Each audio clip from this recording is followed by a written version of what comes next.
টেকনাফে সমুদ্র তট ঘেঁষে লবণের অবারিত জমিন দেখেছিলাম, বলেছিলাম সবুর করতে।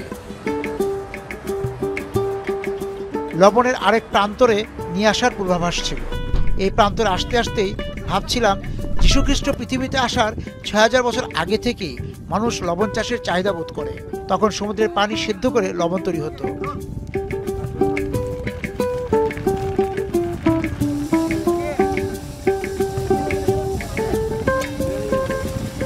এই জনপদ অর্থাৎ চট্টগ্রাম সন্দ্বীপ উপকূলে একই নিয়মে লবণ চাষ করতেন মুলুঙ্গি সম্প্রদায়ের লোকেরা। পরে লবণ চাষ ও পরিশোধনের দখল যায় ইংরেজদের হাতে।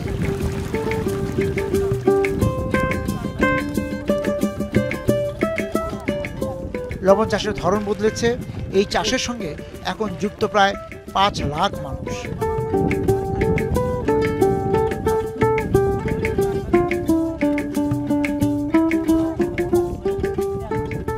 লবণ চাষের কি পরিস্থিতি এবার? এই মৌসুমে লবণ চাষ কিভাবে হচ্ছে? এই মৌসুমে লবণ চাষ বড় বালা হচ্ছে না, লবণের দাম কমতি। কেন দাম পড়ে গেল? কেন দাম পড়ে গেল আমরা এখান থেকে বলবো। তাহলে আপনাদের খরচ কিরকম পড়ছে এখন? এখন আমাদের খরচ পড়ছে মনে করে এক কানি ভিসে এগুলা ৬০,০০০ টাকা। হ্যাঁ ৬০,০০০। ৬০,০০০ স্বাভাবিক ৬০,০০০। এগুলা বাড়তি ওইখানে যেগুলো আছে মাছ আসে ৬০,০০০ ৭০,০০০ সেগুলো এগুলো ১,০০,০০০ টাকা খরচ পড়ে। আর বিক্রি করেন কত? হ্যাঁ ইয়ার বাদ আবার খরচ আছে। একটা আইলার বেতন হলো ১,০০,০০০ টাকা। ১,০০,০০০? ১,০০,০০০। আমি যদি ৫টা আইলা রাখি ৫,০০,০০০ টাকা। তার বাদে আবার মেশিন খরচ আছে, তেল খরচ আছে। মানে ১,০০,০০০ টাকা এক মৌসুমে? এক মৌসুমে একটা ১,০০,০০০ টাকা। হ্যাঁ ৩ কানিতে কত টাকা খরচ পড়ে? বিভিন্ন জাতীয় খরচ আছে ৩০,০০০ ৪০,০০০ টাকা। মানে ৩,০০,০০০ টাকার মতো খরচ। ৩,০০,০০০ টাকা খরচ। তাই এই যে আর লবণ বিক্রি করেন কত টাকার? ২ লাখ ৩.৫ লাখ টাকা আছে আর কি। ও ৫০,০০০ টাকা লাভ করবে যদি সিজন ভালো হলে। ভালো হলে ৫০,০০০ টাকা লাভ করবে। ৩.৫ লাখ দাম আসবে ৩ লাখ খরচ হবে। তাই ওই লবণ চাষ কি ছেড়ে দিচ্ছে মানুষ নাকি? কিছু কিছু ছেড়ে দিচ্ছে, কিছু আসছে। ছেড়ে দিয়ে কোন চাষে যাচ্ছে? ওরা কিছু বিদেশে যাচ্ছে, কিছু এখানে আছে, এইভাবে আছে আর কি।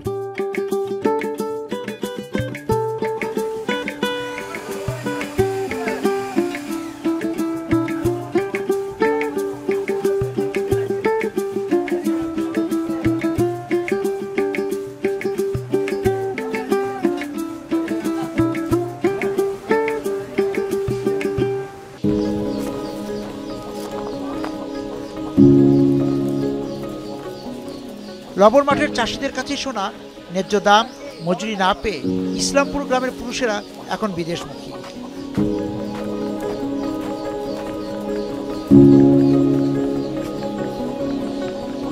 কেউ আছেন ভাই? আছি ভাই। আসল ভাই না, আমরা শুনলাম যে আপনাদের যে ইসলামপুর নাই গ্রামের না? ইসলামপুর গ্রামের কি ঘরে ঘরে মানুষ ইসে থাকে, বিদেশ থাকে। এই দেশে কাজ না এই জন্য যায় না, কি কারণে যাচ্ছে বেশি? তাই এখন লবণের মাত্রার দাম বাড়তি, তাইলে গরিব বান্ধারা লইতে পারে না টাকার অভাবে, সেই জন্য হজ্জবিজ্জ করে বিদেশে যাচ্ছে। এই গ্রামের কত ভাগ লোক বিদেশে থাকে?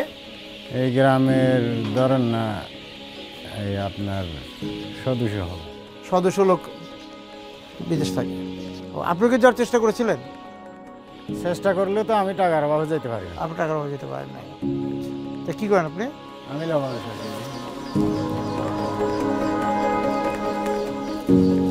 আপনার কে থাকে বিদেশে?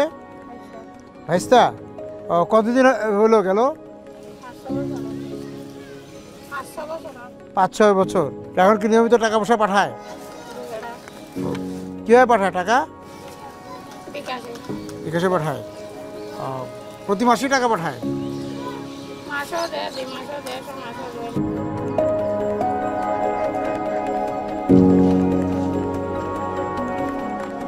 গ্রামের প্রতি বাড়িতে একজন প্রবাসী পাওয়া যাবেই। কেউ বিদেশ গিয়ে ভাগ্য ফেরাতে পেরেছেন, আবার কারো ভাগ্যের চাকা ঘুরেছে উল্টো দিকে।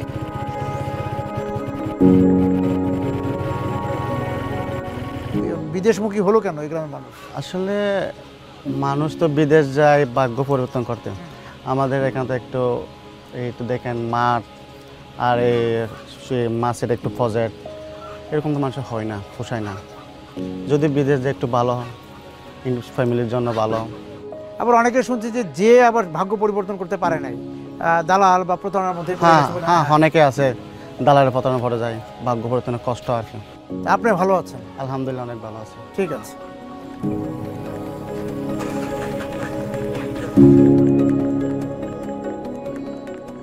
আপনি কোন দেশে গিয়েছিলেন? আপনি যে ফেরত আসলেন কেন? এসে এখন কি অবস্থা আপনার? আমার যাওয়া হচ্ছে 2006, আসলাম 2010-এ। যাওয়ার সময় আমার আত্মীয় স্বজন থেকে টাকা পয়সা ধার নিয়ে আমার টাকা পয়সা সব এখানে বুঝে দিয়েছি। তখন ছিল 4.5 লাখ টাকা। তখন এখানে গিয়েছি, যাওয়ার পরে কোনো মহাশাসা নেই, কোনো টাকা নেই, খুব কষ্ট পাইছি এখানে। খুব একেবারে না থাকলে কোনো বাসা জায়গাও দেয় না। অনেকবার অনেক মাস মুড়ামুড়াই শিলার তলে তলে কাটাইছে। বাংলাদেশে আইসা এই দিনমজুরি কাজটা এখন চলতে। আবার কি স্বপ্ন দেখেন বিদেশ যাওয়ার? বিদেশ যাওয়ার স্বপ্ন যদি আল্লাহ উপরওয়ালা যদি তৌফিক দিলে, আবার যেতে চান? টাকা পয়সা যদি থাকলে জোয়ার করতে পারলে যাবো ইনশাআল্লাহ, আল্লাহ হুকুম করলে। ঠিক আছে।